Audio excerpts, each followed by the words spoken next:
हमारे संपर्क में लगभग 20 विधायक है। मैं आपको बताता हूँ, जो संकट है, प्रसंग तूफान है, उनसे सामना करने का पूरा अनुभव हमको है। हम बाला साहब ठाकरे जी के साथ हैं। मैं और मेरे परिवार के ऊपर पूरा दबाव है। हम आज भी ठाकरे परिवार और पार्टी के साथ रहेंगे और अपनी सांस रखेंगे।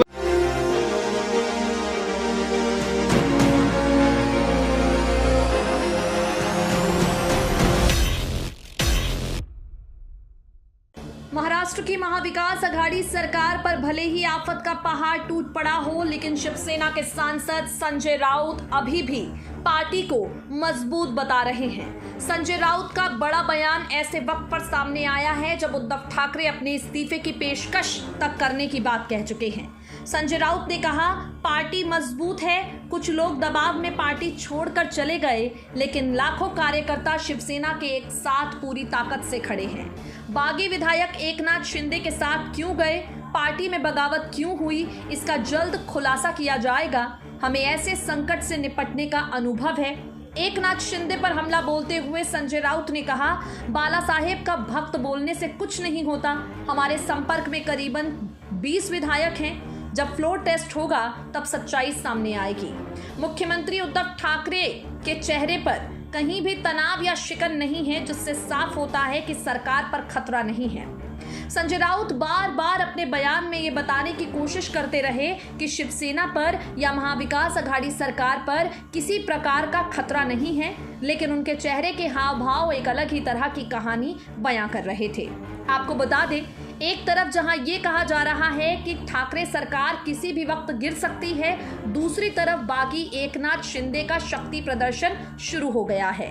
थाने शहर में तमाम पोस्टर और होर्डिंग्स लगाए गए हैं। इन सब में एकनाथ शिंदे बाला साहेब ठाकरे और आनंद दिघे के साथ नजर आ रहे हैं। इन पोस्टर्स में उद्धव ठाकरे और आदित्य ठाकरे की तस्वीरों को शामिल नहीं किया गया है। शिवसेना में अंतर्द्वंद तेजी से बढ़ रहा है। एकनाथ शिंदे उद्धव ठाकरे को खुली चुनौती देते हुए नजर आ रहे हैं।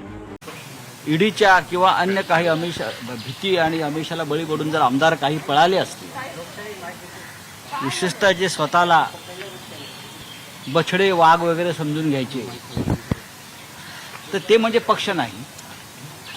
आपण जो काल रस्त्यावर पाहिला तो पक्ष आहे आणि हा पक्ष अद्याप मजबूत आहे आणि उद्धव ठाकरे यांच्या नेतृत्वाखाली पक्ष मजबूत आहे। 4 आमदार, अजून कोणी 2 खासदार, 2 नगरसेवक गेले म्हणजे पक्ष गेला असं नाही होत। आणि हे का गेले आहेत सोडून, याची कारणं लवकरच समोर येतील। तरीही त्या सगळ्यांची चर्चा सुरू। अजूनही त्यातले काही लोक आमच्या संपर्कात येत आहेत, आम्हाला कसं जबरदस्तीनं नेलंय तिकडे। आता आज 2 आमदारांची आमच्या पत्रकार परिषद आहे, नितीन देशमुख आणि कैलास पाटील। ते तुम्हाला सगळी कथा सांगतील। अशा प्रकारे किमान 17 ते 18 आमदार हे भारतीय जनता पक्षाच्या कब्जामध्ये आहेत। मी भारतीय जनता पक्ष हा शब्द वापरतो कारण त्यांच्या कारस्थानाशिवाय भाजपा शासित राज्यात अशा प्रकारे आमदारांना डांबून ठेवणं शक्य नाही। 11:30 वाजता बैठक घेणार आहेत का मुख्यमंत्री साहेब? 11:30 वाजता बैठक घेणार आहेत का मुख्यमंत्री नाही, साहेब? मुख्यमंत्री आज कोणतीही बैठक घेणार नाही। वर्षावर आमदार जातील, काही तांत्रिक गोष्टी पूर्ण करायच्या आहेत। त्यानंतर आमचे 2 आमदार जे आहेत, कैलास पाटील आणि नितीन देशमुख, हे पत्रकार परिषद घेतील। त्याच्याबरोबर आमचे इतर प्रमुख लोक असतील। त्यांचं एकदा तुम्ही किती वाजता, एक साधारण 12 नंतर आहे, वेळ आपल्याला कळवली जाईल। शिवालयात असेल किंवा वर्षावर असेल। मुख्यमंत्र्यांच्या आवाहनानंतरही आमदारांचं जाणं सुरू कोण म्हटलं आपल्याला? मुख्यमंत्र्यांनी आमदारांना आवाहन केलेलं नाहीये। या आमदारांनी परत निवडून येऊन दाखवावं, एवढंच मी सांगू शकतो। संजय राउत जी, प्लीज हिंदी में बताइए कि अभी क्या स्थिति है। एकनाथ शिंदे का कैंप क्लेम कर रहा है कि उनके पास मुझे मालूम 41 नहीं, MLA मैं हैं। किसी कैंप पर बात नहीं करूंगा, मैं मेरे पार्टी के ऊपर बात। सर, आप कह रहे हैं कि आज भी हमारी पार्टी मजबूत है, पार्टी जमीन पर है। हजारों लाखों कार्यकर्ता आज भी हमारे साथ पार्टी के साथ जुड़े हैं। कुछ एमएलए हमसे हमको छोड़कर जाना यानी पार्टी टूट गया, ऐसा नहीं होता। पार्टी अलग है और विधायकों की बात अलग है, पार्लियामेंट्री पार्टी की बात अलग है। किस हालात में, किस दबाव में किस प्रेशर में ये लोग हमें छोड़कर चले गए हैं, उसका खुलासा जल्द ही हो जाएगा। उद्धव जी ने कल जरूर आह्वान किया है कि आप आइए और बात करिए। मैं उसको बंडखोर नहीं मानता हूँ साहब का, ये बेईमानी है।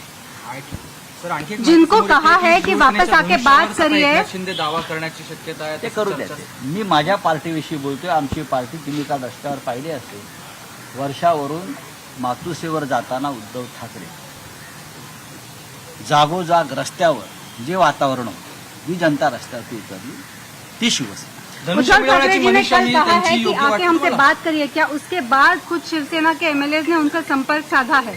किससे? उद्धव ठाकरे जी से. उन्होंने जब कल कहा कि हमसे आके हमारे बात संपर्क करिए. में लगभग 20 विधायक है, मैं आपको बताता हूँ। और जब मुंबई में आ जाएंगे तो पूरा खुलासा हो जाएगा। आपने मेरे चेहरे पर देखा है, कोई तनाव है, कोई शिकन है, कुछ नहीं है। इस प्रकार की जो संकट है, प्रसंग है, तूफान है, उनसे सामना करने का पूरा अनुभव हमको है। हम बाला साहब ठाकरे जी के साथ सालों साल से काम किया है, उद्धव जी के साथ काम किया है। सिर्फ हम बाला साहब के भक्त बोलने से नहीं होता है। जो भक्त बाला साहब का किसी प्रेशर में पार्टी छोड़ता है, ईडी के दबाव में पार्टी छोड़ता है, वो बाला साहब का भक्त नहीं हो सकता। हम है, हमारे ऊपर भी पूरे दबाव है। हमारा एक मंत्री 4 दिन से लगातार ईडी के ऑफिस में जाकर बैठ रहा है, उसने पार्टी नहीं छोड़ी। मैं और मेरे परिवार के ऊपर पूरा दबाव है ईडी का। हम आज भी ठाकरे परिवार और पार्टी के साथ रहेंगे और आखिरी सांस तक रहेंगे। क्या आपको लगता है कि इस दबाव की वजह से फ्लोर टेस्ट पे कुछ असर पड़ेगा? देखिए, जब फ्लोर टेस्ट होगी तो सबकी टेस्ट हो जाएगी। एनसीपी के कुछ कौन नेता पॉजिटिव है, कौन निगेटिव है, सबको पता चलेगा। सर, एकनाथ शिंदे ने कल ये कहा कि एनसीपी और कांग्रेस जो है वो शिवसेना. आप उनका पुराना भाषण सुन लीजिए। बीजेपी के बारे में हमारे इस साथी ने क्या कहा था। उनका कहना था कि बीजेपी की साथ छोड़ दीजिए, तो हमारे लोगों को बहुत अत्याचार कर रही है, छोड़ दीजिए। राव साहब